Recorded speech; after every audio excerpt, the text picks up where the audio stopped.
Bonjour. C'est la Sophie, s'écria-t-elle, rouge de colère. Je ne vais rien entendre de plus.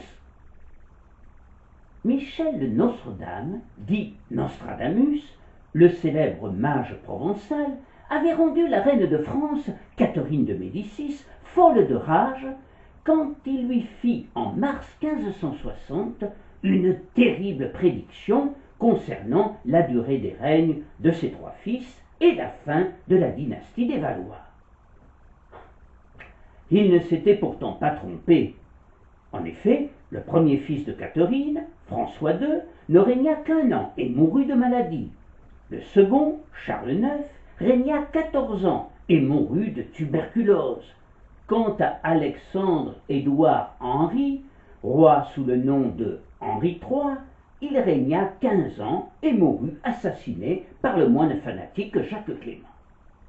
N'ayant pas eu d'enfant, avec son épouse Louise de Lorraine, princesse, dit-on, d'une rare beauté, c'est son cousin, le jeune Henri de Navarre, qui en 1589 lui succéda, devint Henri IV et sera le premier roi de la maison de Bourbon.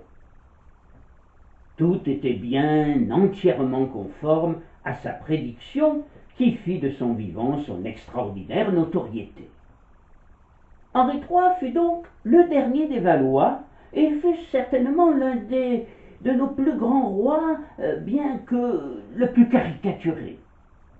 Sous ses dentelles, ses pierreries, ses phares, souvent d'un rouge provoquant, parmi ses perroquets et ses petits chiens, il ne fut pas un roi faible et mou, comme on le disait souvent dans son entourage. Funeste erreur de jugement pour le duc Henri de Guise, qui espérait s'emparer de son trône et paya de sa vie son imprudence. Ses détracteurs, qui ne virent en lui que l'adroit joueur de bilboquet, imaginé par un artisan, un certain nommé Boquet, affectant d'oublier qu'il pouvait à l'occasion tenir le sceptre avec autant de dextérité, prirent vite conscience de leur erreur après l'assassinat du duc de Guise. Doué d'une intelligence supérieure, mais fantasque, il est vrai que Henri III, enfant gâté, offrit à son entourage l'image navrante de caprices successifs qui faisaient de lui, tour à tour, un souverain habile et scrupuleux, ou bien un bouffon despotique et frivole. Son image reste étroitement liée à celle de ses favoris, plus couramment appelés mignons. Mais Henri III avait aussi autour de lui, ce que l'on sait moins, ses favorites, jeunes filles belles, intelligentes et avisées.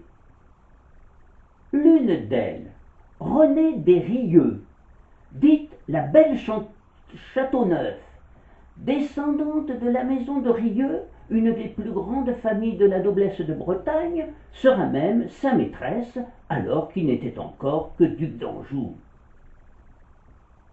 Celle qui fut fille d'honneur de Catherine de Médicis était d'une rare beauté. Dans un de ses sonnets, le poète officiel de la cour, Philippe Desportes, la décrit ainsi. Beaux nœuds crénés et blonds, nonchalamment épars, dont le vainqueur des dieux s'emprisonne et se lie, front de marbre vivant, table claire et polie, où les petits amours vont aiguiser leur dard. Impétueuse, opiniâtre, elle n'avait rien d'une ingénue.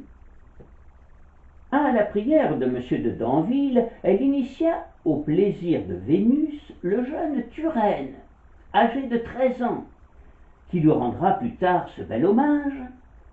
Nulle autre personne ne m'a tant aidé à m'introduire dans le monde et à prendre l'air de la cour. Elle fit partie du fameux escadron volant de Catherine de Médicis, essaim de jolies filles des plus grandes familles du royaume, utilisé par Catherine pour espionner ses adversaires et qui animait les bals et les fêtes très libertines de la cour. En En 1575, elle se maria avec un Florentin dont elle était très amoureuse et qu'elle aurait poignardé un an plus tard dans un excès de jalousie.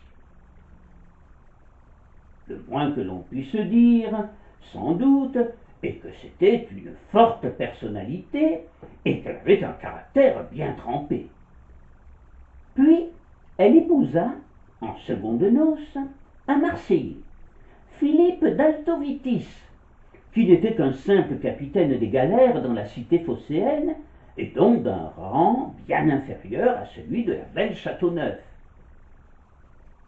Ce mariage fut apparemment tenu secret, et très vite une rumeur se propagea à la cour puis parvint jusqu'à Marseille. Une rumeur selon laquelle elle aurait été enlevée par Philippe d'Altovitis et épousée de force. Scandalisée et furieuse, elle réagit aussitôt et écrit à Henri III depuis Marseille le 20 décembre 1577. Sire, devant mon Parlement de Bretagne, je vous avais écrit et fait entendre mon mariage avec M. d'Altovitis, l'un de vos capitaines de galère, me promettant que vous l'auriez agréable, puisque c'est chose en quoi je me suis contenté, et que, de ma seule volonté, est recherché pour vivre avec lui, comme je fais la plus heureuse qui se puisse dire, encore que peut-être ses ennemis et les biens de vous puissent avoir des teints d'autre qualité que la mienne. Mais, étant arrivé en cette ville, Marseille, j'ai trouvé, par avertissement, que votre Majesté a écrit et commandé à M. de Mévillon, gouverneur de cette ville, de se saisir de mon mari et de le mettre prisonnier au lieu de sûreté, parce que l'on vous avait fait entendre qu'il m'avait pillé et enlevé, ce qui est du tout, sous votre correction, éloigné de vérité, car on a été moi-même qui le suis venu trouver en sa maison comme étant sa femme depuis le mois de février passé. Je vous supplie très humblement, sire, de ne vouloir point troubler mon repos et contentement. Quelques jours plus tard, Henri III lui fit part de ses regrets pour ses ragots inqualifiables, et il écrivit une lettre fort aimable à Philippe d'Altovitis qu'il fit comte de Castellane. Son mariage conféra aussitôt à Philippe, de même que son titre de comte, un rang important à Marseille, où il va jouer un rôle éminent mais équivoque entre les partisans de la Ligue, qui cherchaient à s'emparer de la municipalité, et le roi dont il était l'agent secret. À l'origine, la Ligue était un mouvement de défense catholique contre le protestantisme. En dehors des groupes spontanés de protestation ou d'autodéfense, les catholiques n'avaient au départ ni parti ni armée distincte de l'armée royale. C'est en raison de la faiblesse des successeurs de Henri II et Catherine qu'ils allaient trouver leur champion dans les membres de la famille des Guise, princes appartenant à une branche cadette de la maison de Lorraine, et se radicaliser face au risque de l'accession au trône du protestant Henri de Navarre. Philippe d'Altovitis est un fervent catholique proche de la Ligue, mais aussi de Henri III, quand celui-ci accéda au trône. En dépit de ses goûts pour les fêtes, Henri III faisait montre d'une dévotion un tantinet ostentatoire qui se traduisait par des pénitences fréquentes et des séjours nombreux dans les monastères. Les protestants pouvaient légitimement attendre de lui la liberté de conscience, d'autant plus qu'ils souhaitaient le retour de la paix et se défiaient de la Ligue en faveur de la continuation de la guerre contre les Huguenots. Philippe apparaît alors comme un homme de conciliation, voire de réconciliation. Dans la cité phocéenne, c'est une personnalité respectée et populaire. Il aura, avec son épouse Renée, 2 fils et 2 filles, dont celle qui sera la poétesse Marseille d'Altovitis, objet de notre rencontre de ce jour. Marseille d'Altovitis. Voici encore l'une de ces femmes éliminées par la misogynie de l'histoire et qui, selon moi, mérite de sortir de cet oubli regrettable. Et c'est à cela que nous allons essayer de nous employer ce soir. René Desrieux reçut, lors de son mariage, le magnifique hôtel particulier qui se trouvait place de la Criée actuelle. Et c'est dans cet hôtel que naquit la petite Marseille le 6 janvier 1577. Elle eut la ville pour marraine et les consuls comme parrains, ce qui explique son prénom. Elle est, à ma connaissance, la seule jeune fille qui ait porté ce prénom dans l'histoire. En 1586, la cité phocéenne est de plus en plus divisée en 2 clans, les protestants et les catholiques, eux-mêmes divisés en 2 factions, les digueurs et les bigarras, catholiques monarchistes, partisans de la tolérance, et plus personne, il faut bien le dire, n'arrive à s'y retrouver dans ce brouillamini. Elle finit par basculer dans la guerre civile lorsque le second consul de la ville, Louis de la Motte d'Ariès, un ligueur, profitant de l'absence du premier consul, Antoine d'Arène, qui se trouve alors à la cour, tente de prendre le pouvoir, s'empare du fort de Notre-Dame de la Garde et déclenche une sorte de Saint-Barthélemy marseillaise. Le trésorier du roi, Jean Boniface, dénoncé comme réformé et massacré, ainsi que de nombreux protestants ou présumés protestants. Afin d'arrêter au plus tôt ce carnage indigne d'une ville qui s'est toujours distinguée par sa tolérance et son esprit d'ouverture, les bigarras le firent prisonnier et il est remis entre les mains de Henri d'Angoulême, le grand prieur, qui le fait aussitôt exécuter devant l'église des Accoules. Ne contenant plus sa fureur, Dariès, au moment où la corde lui fut passée au cou, hurla à l'intention des Marseillais nombreux à assister au spectacle: « Prenez garde! Il y a dans la ville des personnes qui ont formé le projet de vous trahir et de livrer la ville au roi de Navarre. Empêchez tant que vous pourrez que les protestants ne soient les maîtres. »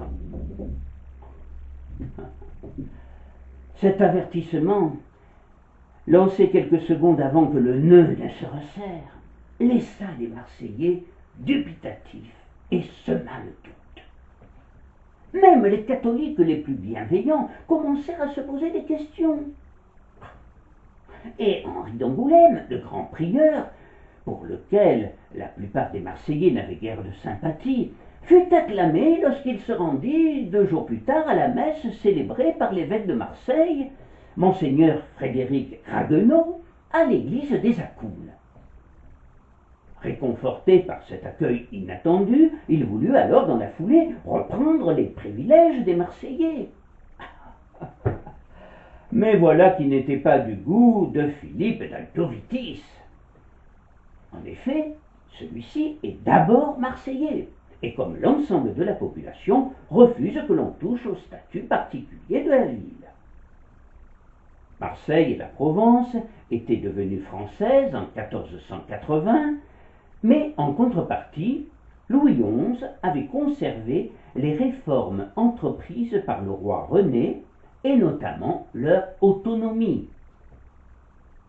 Le 1er juin 1586, dans l'auberge de la Tête Noire, à Aix, Philippe d'Altovitis a une violente altercation avec Henri d'Angoulême, qui, de surcroît, aurait été, selon certains chroniqueurs, l'amant de sa femme. Au cours de celle-ci, les 2 adversaires en viennent aux mains, puis sortent les armes et se portent des coups mortels.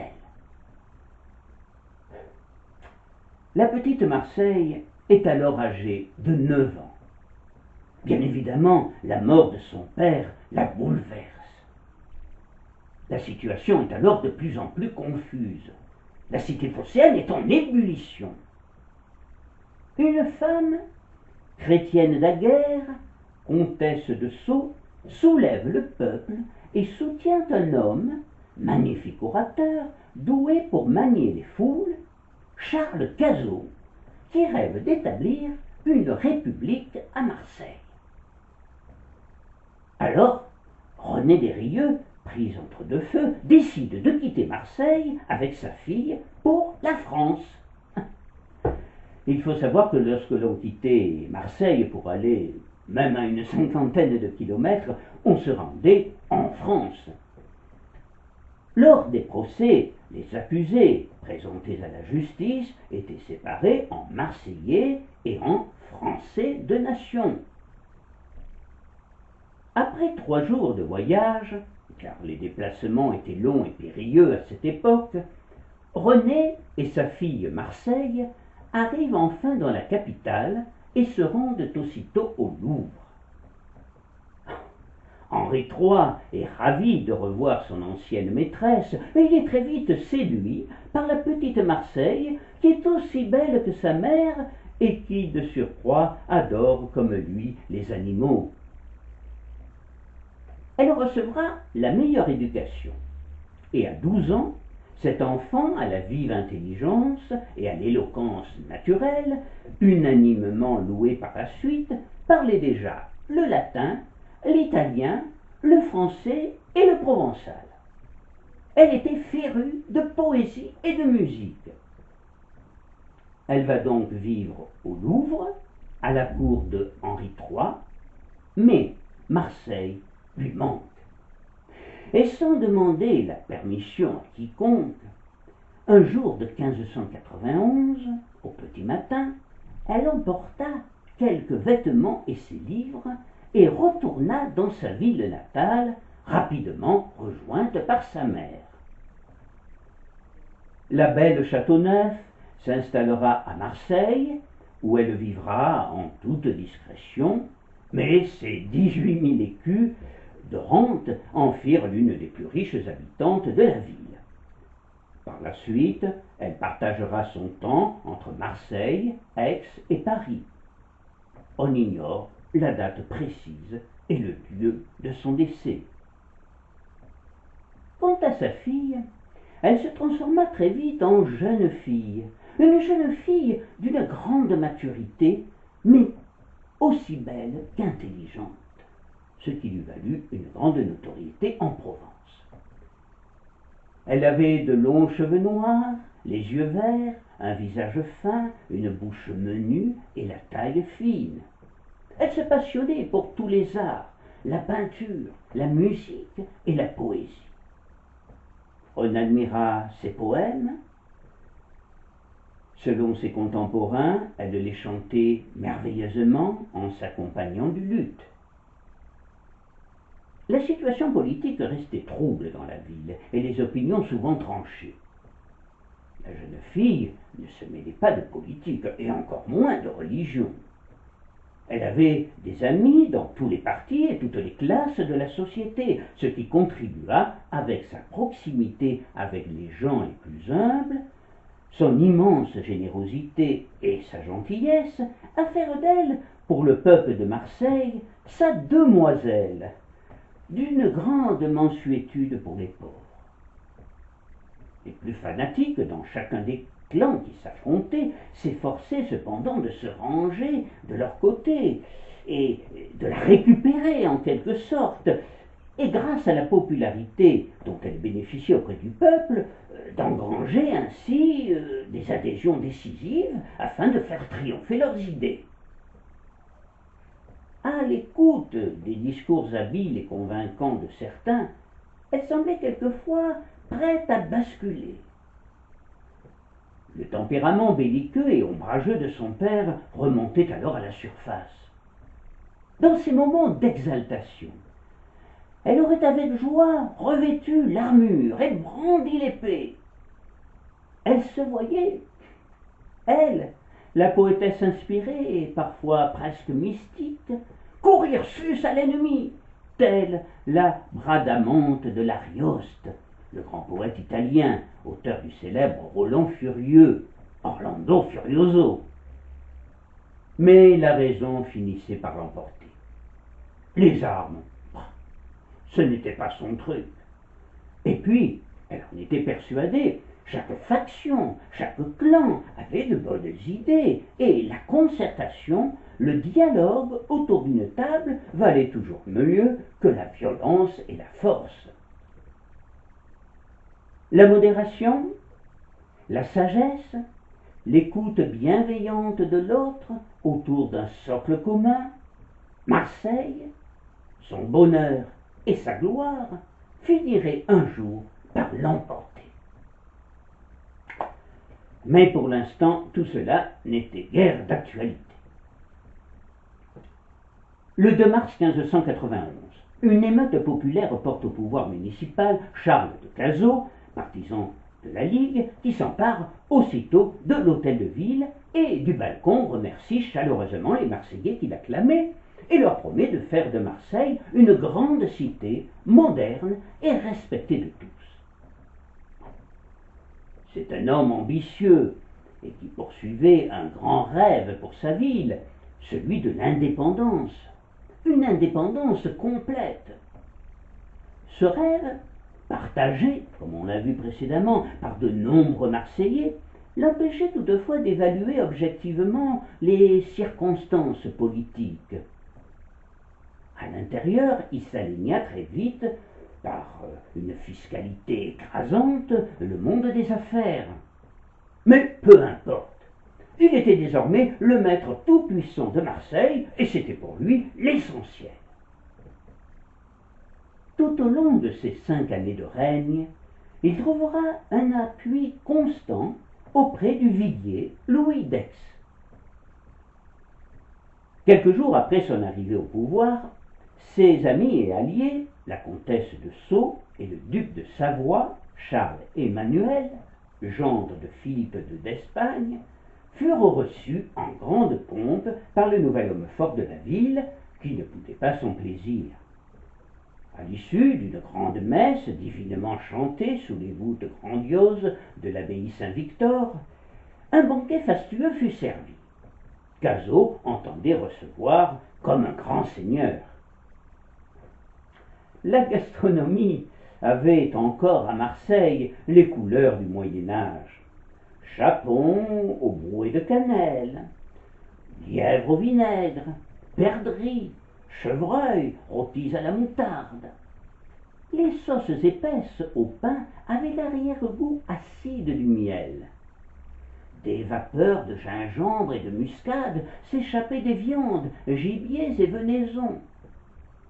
Les cuisiniers florentins avaient répandu à Marseille le goût des confiseries depuis l'incroyable mariage de Catherine de Médicis et du dauphin Henri dans notre ville.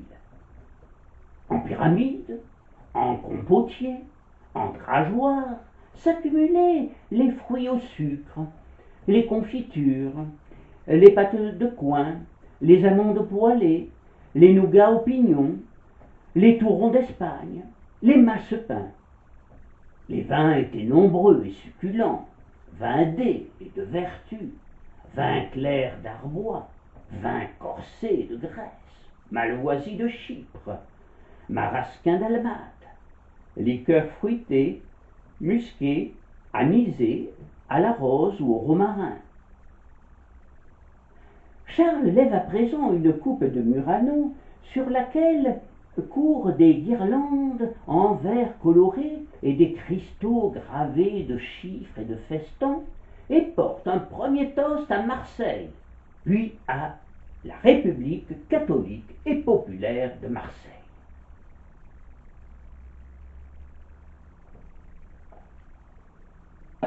Parmi les nombreux convives se trouve Marseille d'Altovitis. C'est l'une de ses premières sorties officielles, en quelque sorte, depuis son séjour dans sa ville, son retour plus exactement dans sa ville. À peine sorti de l'enfance, rigide dans sa robe de brocart, trop lourde pour ses épaules menues, Elle attire aussitôt les regards par sa beauté, la douceur de ses traits et son sourire timide. Elle est presque immobile, et chacun de ses rares mouvements font scintiller l'or et les gemmes de ses bijoux. Un bourdonnement, fait de tous les murmures admiratifs de la foule, lui parvient et l'étonne. On se chuchotait de bouche à oreille les exploits de son père sur les galères qu'il avait commandées et sa mort tragique à Aix lors de la fameuse altercation avec le grand prieur. On se souvenait aussi que la cité phocéenne était sa marraine. Depuis son retour dans sa ville natale, elle avait déjà démontré une grande force de caractère. Elle aimait rappeler que son père était mort 5 ans plus tôt pour défendre cette belle idée d'indépendance marseillaise. Il était d'ailleurs considéré comme un précurseur en la matière, et sa fille, disait-on, était bel et bien la fille de son père. Mais Marseille croit surtout en la réconciliation générale, et elle pense que la poésie ne se préoccupait ni des opinions ni des religions. Par ailleurs, elle pensait qu'elle pouvait jouer un rôle essentiel en cette période troublée, à savoir rapprocher tous les Marseillais. Ses poètes de prédilection se nomment Francesco Pétrarque, le grand Pétrarque qui fut le premier des grands humanistes de la Renaissance, mais aussi l'angevin Joachim du Bellay et les poètes de la Pléiade. Elle a aussi une affection particulière pour le poète Agrippa d'Aubigné, qui était protestant et combattit dans l'armée huguenote en 1658 et luttera aux côtés d'Henri de Navarre jusqu'à l'entrée de celui-ci à Paris, mettant fin aux guerres de religion. Elle le rencontra subrepticement à la cour d'Henri III, où il arriva à une date controversée. Quoi qu'il en soit, c'était encore une enfant, mais il semblerait qu'il lui fit une grande impression. Ce dont on est sûr, c'est qu'à la cour, Agrippa d'Aubigné se fit aussitôt remarquer par sa plume féroce et son humour satirique qui n'épargnait personne. On raconte qu'entendant parler pour la première fois des mignons, il interpella un vieux courtisan.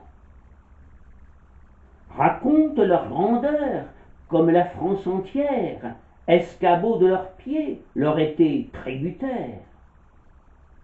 À l'enfant qui disait « Sont-ils grands terriens, que leur nom est connu par tous les historiens ?» Il répond « Rien du tout, ils sont mignons du prince. Ont-ils sur l'espagnol conquis quelques provinces? Ont-ils par leurs conseils relevé un malheur, délivré leur pays par extrême valeur? Ont-ils sauvé le roi, commandé quelque armée, et par elle gagné quelque heureuse journée?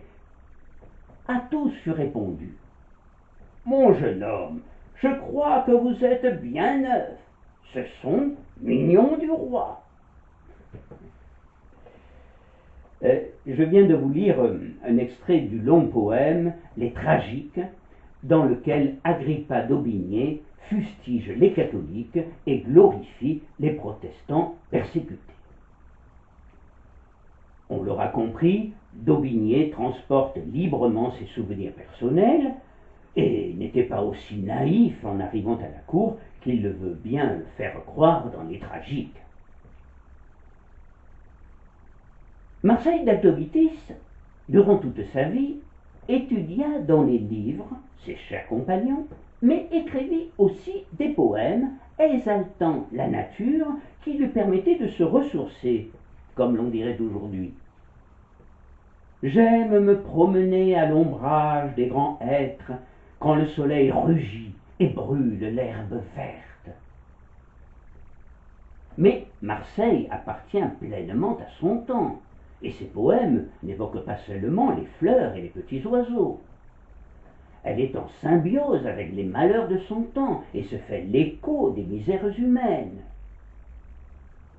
Au gouffre ténébreux des peines éternelles, Dieu aurait-il sans fin éloigné sa merci, abandonnant les hommes désolés et transis, et laissant les plus forts, orgueilleux et rebelles, par le seul naturel, sans art et sans doctrine, épouvanter le monde en jouant du poignard, déchirant les esprits et tuant les vieillards, sans nullement pâlir et faisant bonne mine. Elle s'insurge dans de nombreux poèmes contre la dureté de la vie du paysan de Provence, accablé d'implots et innocente victime de la guerre civile. La terre qu'il travaille les console en disant: enfants de ma douleur, modestes paysans, les fainéants ingrats font brûler vos labeurs, affament vos enfants et brisent vos ardeurs. Mais toujours, vers les cieux, monteront bien morgans, à chaque jour naissant jusqu'à la fin des temps, roses, cèdres, épis d'or et racines, qui vous seront demain viandes et médecines. Elle compose également un ode en l'honneur du poète provençal Bello de la Bellaudière, dont le recueil de poèmes Les Obros et Rimos Provençalos fut le premier ouvrage à être imprimé à Marseille en 1595. 7 ans après la mort de Bello de la Bellaudière, c'est son oncle, le capitaine Pierre-Paul, qui prit les contacts nécessaires pour que ce recueil vît le jour. Voici cette ode qui associe d'ailleurs Pierre-Paul à cet hommage. Mercurien, dives airs poètes, enfants des 9 muses chéries, je sacre au laurier de vos têtes 2 fleurons de myrte choisis. Atropos, dans la mythologie grecque, celle des 3 parcs qui coupaient le fil de la vie, Atropos a voulu dissoudre un couple d'amis si très beaux, ayant mis Louis Bello en poudre sous le froid marbre du tombeau. Mais de quoi lui sert son envie? L'amour a dompté son effort, car Paul lui redonne la vie, malgré le destin et le sort. Pierre-Paul, de son côté, dédia ce poème en provençal de l'époque à Marseille d'Altovitis. Marseille, dont Marseille est née, par un beau jour de l'an 77, ornée de beautés et de vertus, comme une vraie cible d'amour. Cette cible d'amour, une foule de gentilshommes essayèrent vainement de l'atteindre. Contrairement à sa mère, elle ne semblait guère attirée par l'amour, ou tout au moins l'amour physique. Seule la poésie comptait pour elle. Malheureusement, il ne nous reste que peu de choses de sa poésie. Quelquefois des vers épars retrouvés par-ci, par-là, avec lesquels d'aucuns ont essayé de reconstituer des poèmes avec plus ou moins de réussite. Moi-même, je me suis un peu livré à ce petit jeu difficile. À la fin de l'année 1591, Charles Cazot et l'évêque de Marseille, Monseigneur Haguenau, organisèrent une grande procession solennelle afin d'expier les crimes commis ces dernières années contre l'Église et contre Dieu, et ils invitèrent tous les Marseillais, de quelque opinion ou religion qu'ils soient, à se joindre à cette cérémonie, dans un esprit de réconciliation générale et de fraternité. Sous un ciel laiteux et par un froid glacial, des milliers de fidèles répondirent à cet appel et se regroupèrent par clocher ou par corporation, et bientôt une foule dense se forma devant l'église des Accoules. La plupart des hommes étaient sans coiffure, beaucoup en chemise, malgré le froid vif, certains même pieds nus, en signe de contrition. Soudain, une ovation monta de la foule pour saluer l'arrivée de celle que l'on appelait déjà la petite demoiselle. Elle était vêtue d'une robe de velours noir et elle fut aussitôt hissée sur une haquenée blanche. On lui confia ainsi qu'à Louis d'Aix, les hampes d'un dais violet semé de lys d'or à porter pendant toute la procession au-dessus du Saint-Sacrement. Le premier consul, Charles Cazot, les suivit, tête nue et vêtu de sombre, ainsi que l'évêque de Marseille. Tout semblait prêt pour la grandiose expiation de toute une ville et le commencement d'une ère nouvelle de paix et de concorde dans la tradition séculaire de Marseille. Ce fut Cazot qui donna le signal du départ. « Marchons sur la Major, dit-il, et joignons nos prières et nos regrets à ceux de tous ces bons chrétiens, qu'ils soient catholiques ou protestants. » Dans la foule anonyme, René Desrieux laissait échapper quelques larmes. Sa fille était entrée dans le cœur des Marseillais et occupait une place d'honneur. Dès le début de l'année 1592, Cazot commença à rédiger la constitution de ce qui devait être sa République, en s'inspirant beaucoup, semble-t-il, de ce que l'on appelait la République marseillaise du XIIIe siècle.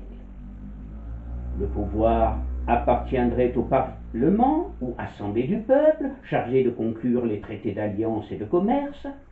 Pour en être membre, il faudrait jouir de la citoyenneté, à savoir résider dans la ville depuis au moins 10 ans, être catholique et posséder quelques biens.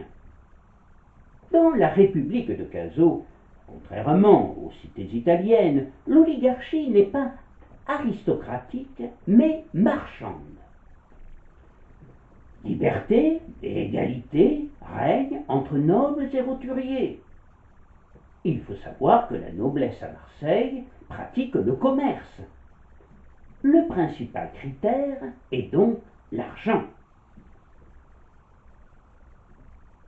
Marseille est donc devenue sous Cazot un État à part entière, à la manière de la Massalia grecque. La société est oligarchique et plutocrate. L'argent est donc roi. Mais le premier consul entend bien le contrôler et forge des règles très strictes pour empêcher sa fuite ou son gaspillage dans la recherche des plaisirs. Des préceptes moraux d'une grande rigidité sont appliqués. Les riches doivent se soumettre à une certaine austérité et les pauvres doivent être aidés pour sortir de leurs conditions par le travail appelé à devenir un droit pour tous. Les religions étaient respectées et pouvaient se pratiquer en toute liberté dans cette république qui se voulait exemplaire. Durant ces 5 années, Cazot se montra bon administrateur dans la gestion de la cité. Enfin, il protégea et encouragea les artistes, musiciens et comédiens notamment. Marseille d'Altovitis tenait une place de choix dans ce que l'on appellerait aujourd'hui sa politique culturelle. Cazot la conviait régulièrement aux réceptions qu'il organisait, mais aussi aux réunions publiques au cours desquelles il lui demandait toujours son avis sur les questions politiques. Il savait qu'elle n'avait pas la langue de bois et qu'elle était prodigue en conseils, mais aussi très souvent critique. On raconte qu'elle accompagna même, lors d'un pèlerinage à la Sainte-Baume, le duc de Savoie, Charles Emmanuel, qui était, on s'en souvient, le gendre du roi d'Espagne. Celui-ci apprécia beaucoup sa présence, semble-t-il. « Madame, les honneurs dont me couvrent vos compatriotes ne sont rien comparés aux très grands privilèges de cheminer en votre compagnie. » Lui aurait-elle, à cette occasion, rappelé, gentiment mais fermement, que Marseille était une ville libre et indépendante, qui jamais n'accepterait de se soumettre à qui que ce soit, même à l'Espagne de Philippe II. C'est ce que prétendirent en tout cas certains chroniqueurs de l'époque. Si le peuple soutenait Cazot et le soutiendra toujours, au fil des mois, la classe bourgeoise et commerçante lui était de plus en plus défavorable. Elle n'appréciait guère son autoritarisme et le dédain qu'il semblait afficher à leur égard. Certes, Cazaux agissait en dictateur, ce qui ne signifie pas, comme on l'a dit parfois un peu hâtivement, qu'il fut durant 5 ans un tyran avide de sang. Dictature ne veut pas dire oppression, mais gouvernement d'un seul homme jouissant d'un fort soutien populaire et n'hésitant pas à museler ses opposants, parfois de manière radicale. À la fin du printemps 1593, un royaliste nommé Porcin organisa un attentat place Neuve contre Louis d'Aix et Charles de Cazaux. Avertis de ce complot, Cazaux et ses gardes attaquèrent la maison où s'étaient réfugiés les conspirateurs, qui furent massacrés, à l'exception de Porcin, parvenu à s'échapper in extremis. L'affaire Porcin choqua profondément Marseille d'Altovitis, qui n'appréciait pas l'extermination de ces gens pour éviter un procès. Elle ne manqua pas de protester énergiquement auprès du tout-puissant premier consul, au risque d'être à son tour emprisonnée. Mais elle se savait presque intouchable, et Cazaux se justifia et se dégagea habilement de sa responsabilité sur ses gardes trop zélés. Un autre attentat fut perpétré contre lui vers Noël 1594. Cazaux, comme on l'aura compris, n'était pas un tendre, et la justice, dans sa République de Marseille, quand on lui laissait le temps de se prononcer, était généralement expéditive. Accusé activement du meurtre de l'un de ses collègues, Henri de Brancolis, chanoine de l'église de Saint-Martin et cousin de la femme de Cazaux, fut condamné et brûlé vif le 19 février 1593. Le frère de ce chanoine, reprochant à Cazaux de n'être pas intervenu pour son acquittement, faute de preuves, organisa alors avec 2 complices, François Tapria et un marin, un audacieux attentat en plaçant des sacs de poudre sous les bancs de l'église des prêcheurs où s'asseyaient les consuls. Ce complot fut également déjoué de justesse et les 2 complices de Brancolis furent pendus. Ce dernier attentat provoqua l'expulsion de tous les royalistes notoires et contribua à isoler un peu plus le maître de Marseille. Mais bientôt, la situation politique nationale allait rabattre les cartes, même à Marseille. Après l'abjuration en juillet 1593 du protestantisme par Henri IV, approuvé par le pape Clément VII, puis sa reconnaissance par le Parlement d'Aix-en-Provence comme roi de France le 5 janvier 1594, Cazaux se trouva encore plus isolé. À partir de celle-ci, tout allait réussir au Béarnais, l'homme au panache blanc, parce que les Français étaient las de l'anarchie et de l'intervention étrangère sur leur sol, notamment celle de l'Angleterre, qui soutenait les protestants, et surtout celle de l'Espagne, très présente aux côtés de la Ligue. Le 17 septembre 1595, il obtenait l'absolution du pape Clément VII. Il devenait alors évident, même pour ses proches fidèles, que la cause de Cazaux, abandonnée même par le pape, était définitivement perdue et qu'il devait se rallier au roi. Mais c'était mal connaître le maître de Marseille. Cazaux s'obstina et rechercha alors de l'aide auprès de Philippe II, roi d'Espagne et beau-père de Charles-Emmanuel de Savoie. À la fin de novembre 1595, il lui envoya une délégation composée notamment de son frère, François de Cazaux, chargé de lui demander d'installer une garnison dans la cité phocéenne. De nombreux Marseillais n'apprécièrent pas cette démarche et pensèrent que Cazaux offrait sa ville sur un plateau à sa majesté ibérique. Ce sera sa plus lourde erreur, car Marseille n'avait pas mis en déroute les armées de Charles Quint assiégeant la ville en 1524, puis en 1536, pour se précipiter entre les bras de son fils. De son côté, Henri IV tenta de négocier avec Cazaux. Étienne Bernard, ancien ligueur, fut envoyé à Marseille le 7 décembre pour présider la Cour souveraine de Marseille, mais en fait surtout pour traiter avec Cazaux. Il fit appel pour cette négociation à Marseille d'Altovitis, dont on a vu qu'elle avait des amis dans tous les clans. Celle-ci commençait alors à croire qu'Henri IV était la solution, le remède qu'il fallait à la France. Par les efforts qu'il faisait et les gages qu'il accordait à tous, il lui apparaîtra bientôt comme l'incarnation même de cette concertation, ce dialogue, ce rassemblement de toutes les bonnes volontés pour le bien commun qu'elle souhaitait de tout son cœur. Mais Marseille d'Altovitis, pas plus qu'Étienne Bernard, ne réussirent à convaincre Cazaux de reconnaître le roi Henri IV. Il était inflexible. Il voulait rester le maître de Marseille.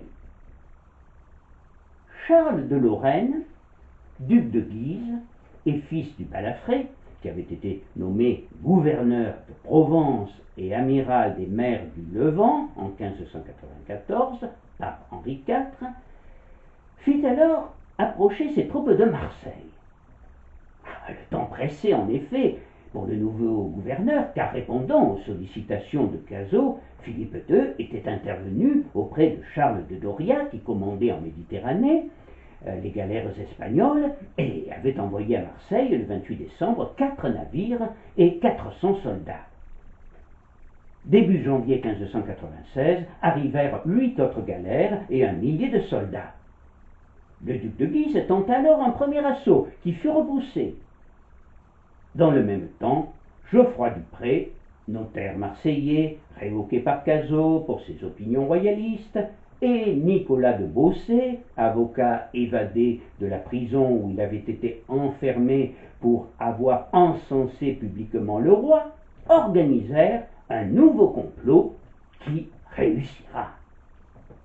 Ils choisirent pour procéder à l'attentat le capitaine de la Porte Réale, Pierre de Libertat, d'origine corse. Le duc de Guise, Étienne Bernard, promettait à Libertat, en cas de réussite, la charge de Villiers de Marseille, le commandement de la Porte Réale, du fort Notre-Dame de la Garde et de 2 galères et une gratification de 160 000 écus. Voilà de quoi donner du cœur à l'ouvrage. Dupré, Beausset et Libertat se retrouvèrent dans une auberge située dans un petit hameau le long d'un chemin allant de Marseille à Aubagne. Cette auberge, qui arborait une pomme au seuil de sa porte, s'appelait le logis de la pomme. Le jour de l'attentat fut fixé au 17 février 1596. Ce jour-là, les cavaliers du duc de Guise arrivèrent à la plaine Saint-Michel, à l'époque hors de la ville et actuellement place Jean Jaurès. L'alerte ayant été donnée dans la ville, Cazaux décida d'aller inspecter la Porte Réale avec 16 gardes et son lieutenant et ami Pierre de Libertat. Au moment où il allait sortir de sa maison de la rue de la Miséricorde, actuelle place Villeneuve, Libertat s'avança vers lui et le tua par surprise de 2 coups d'épée.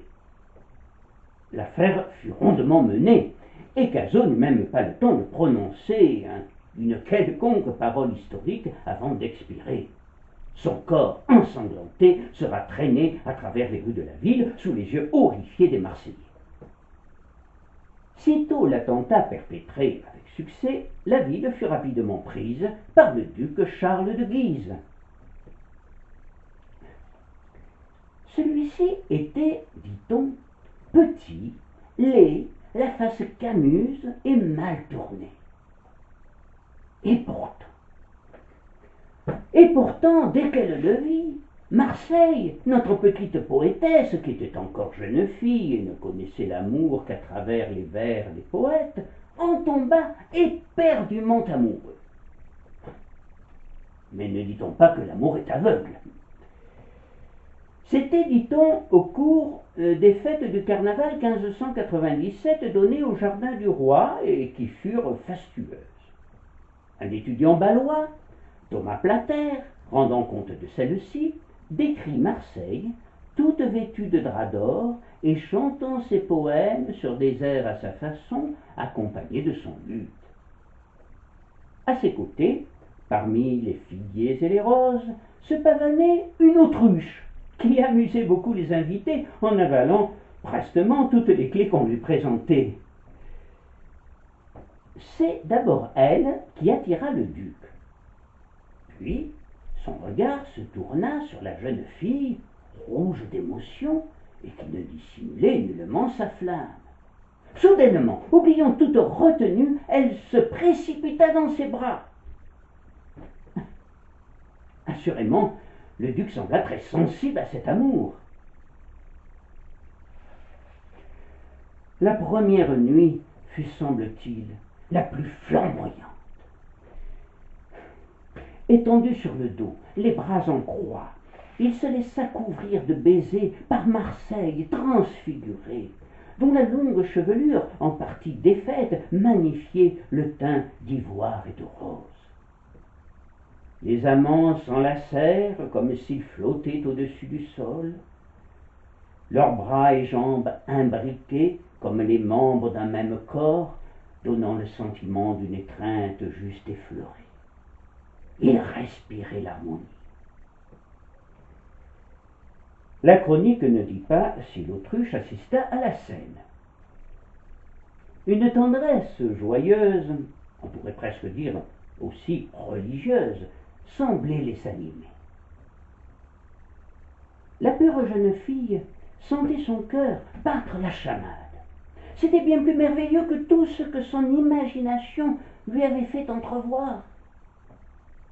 Ils vécurent ensemble encore des heures sublimes et passèrent 2 ou 3 journées de bonheur incommensurable. Mais ce bonheur sera éphémère pour la petite Marseille, car hélas, un problème se posa très vite. Ce problème, c'est que le duc était aussi coureur et infidèle que laid. Et quelques jours seulement après sa prise victorieuse de Marseille et de Marseille d'Altovitis, après avoir assisté à une messe à la Major pour rendre grâce à Dieu, il les quitta toutes les deux. De fort bonne humeur, il se rendit au Louvre pour recevoir les félicitations de Henri IV, qui, à l'annonce de la mort de Cazaux, se serait écrié « C'est maintenant que je suis roi de France !» Marseille n'avait opposé aucune résistance à l'entrée des soldats du duc de Guise, car elle ne pardonnait pas à Cazaux d'avoir fait appel à l'Espagne pour maintenir son pouvoir. En dehors de celle de Charles de Cazaux, la prise de Marseille se solda par seulement 7 morts, dont la mort accidentelle, si je puis dire, du plus jeune frère de Marseille d'Altovitis, tué d'un coup d'arquebuse destiné à Cazaux. Pour récompense du service rendu à la cause royale, Libertad sera couvert d'honneur et jusqu'à la Révolution, chaque 18 février, on célébra une messe pour le repos de l'âme de Pierre de Libertad, de bonne et glorieuse mémoire, dans la chapelle des Observantins, place Francis Chirac. Pourtant, la population dans son ensemble préféra toujours célébrer la mémoire de Cazaux. Longtemps, la cité phocéenne pleurera la mort de son héros, qui allait continuer à incarner pour elle, au fil des ans, un rêve devenu pendant 5 ans une réalité, celui de l'indépendance marseillaise. Les Marseillais, en fait, pleurèrent surtout l'éphémère République de Marseille. Quant à l'infortunée Marseille d'Altovitis, elle ne se remit pas du départ du duc de Guise, qui ne prit même pas la peine de lui dire adieu, et elle chanta sa peine à travers ces vers qui nous sont parvenus. Il s'en va, ce cruel vainqueur. Il s'en va en pleine gloire. Il s'en va en méprisant mon cœur, sa plus noble victoire. Et malgré toute sa rigueur, j'en garde la mémoire. Je m'imagine qu'il prendra quelque nouvelle amante, mais qu'il fasse ce qu'il voudra. Je suis la plus galante. Le cœur me dit qu'il reviendra. C'est ce qui me contente. Hélas pour elle, il ne reviendra jamais. De suppliques en menaces, elle essaya pourtant tout pour le reconquérir. Traître, c'est devant Dieu que te veux confondre. Je veux savoir du moins ce que tu peux répondre. Je t'ai donné mon cœur, mon âme et ma vertu. Pour te justifier, que me diras-tu? Que sert de m'outrager avec indignité? Donne-moi le trépas, si je l'ai mérité. Mais ne me laisse pas dans l'attente mortelle. Tu m'as connue soumise, je peux être rebelle. Mais elle n'obtint rien de lui. Pas une seule lettre, pas un mot, pas une explication ou une consolation, pas même une insolence. Ce silence fut pour elle pire que s'il avait roué de coups ou accablé d'ignominie. L'indifférence est pour une femme le plus cruel des outrages. Alors, après avoir distribué une grande partie de ses biens aux pauvres et à des amis, elle se retira du monde, dans une petite maison modeste du quartier Saint-Jean, où elle ne reçut presque personne et où elle vivait en compagnie d'une vieille servante qui l'avait vue naître. Elle priait, ne sortait que pour se rendre à la messe, puis même ses pieux devoirs s'espacèrent, comme si même Dieu ne lui semblait plus utile. Elle continuait cependant à écrire des poèmes. Avec le temps, de plus en plus sombres et désespérés.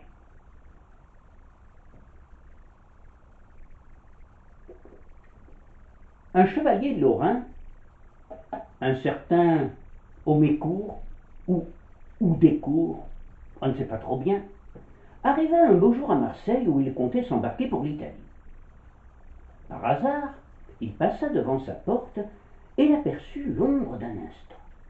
Il fut subjugué par sa beauté et son sourire triste.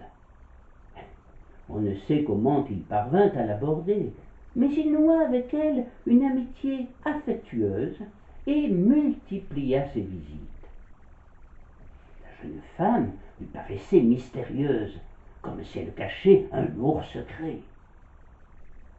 Bientôt son amitié se transforma en amour, et il commença à se faire plus entreprenant et à lui dévoiler ses sentiments réels. Marseille, d'abord déconcerté, lui dit alors à peu près ceci. Il faut quelquefois au devoir immoler la tendresse.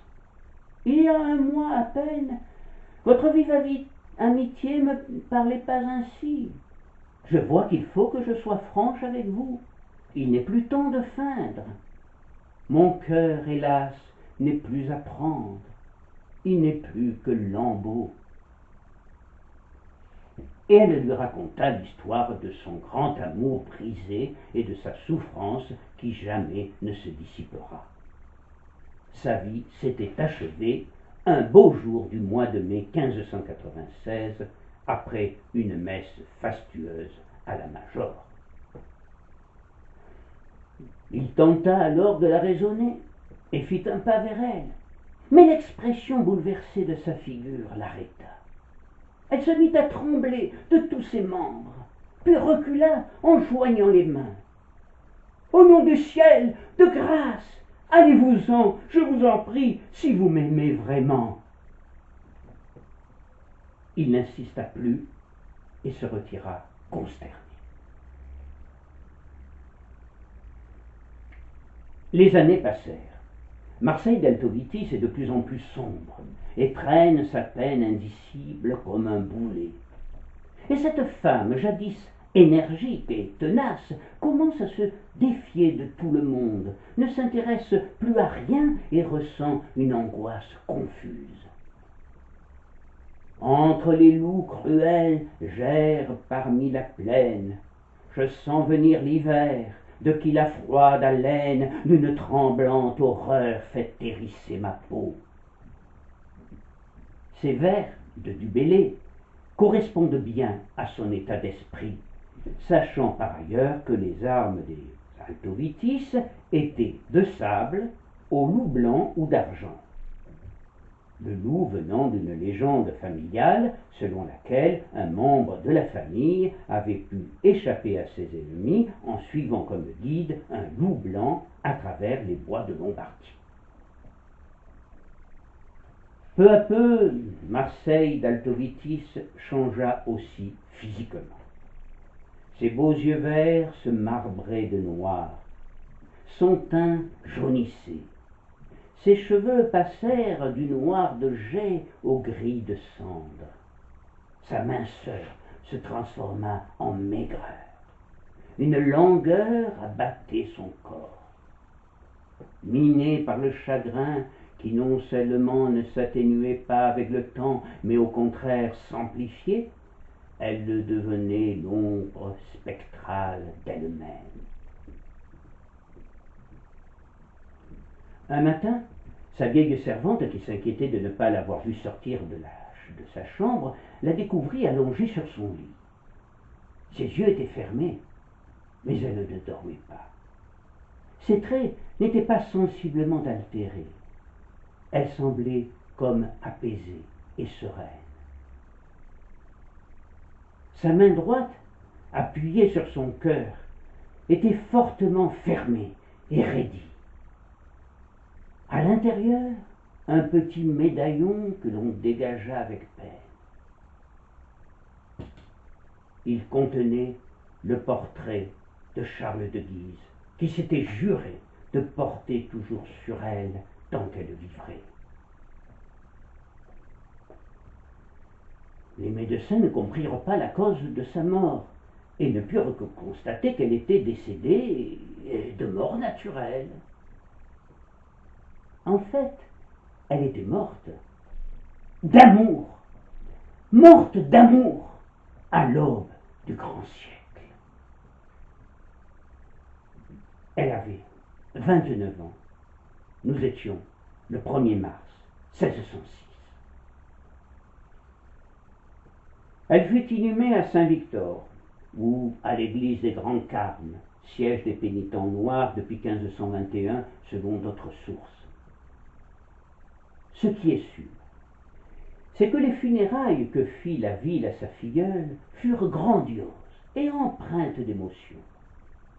De très nombreux Marseillais, consternés, l'accompagnèrent pour ce dernier voyage.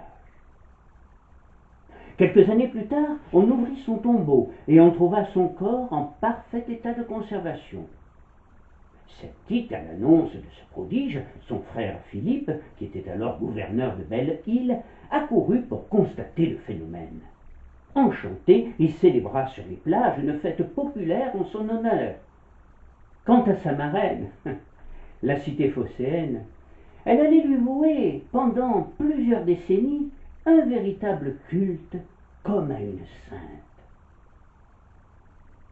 Après tous les événements qu'elle avait vécus sous le règne du dernier Valois, elle était finalement rentrée dans le rang, bon gré, mal gré, et on peut imaginer que son retour dans le giron de la France ne se fit pas sans amertume et grincement de dents pour la population, même si elle ne manquera aucune occasion de manifester sa fidélité vis-à-vis du roi de France.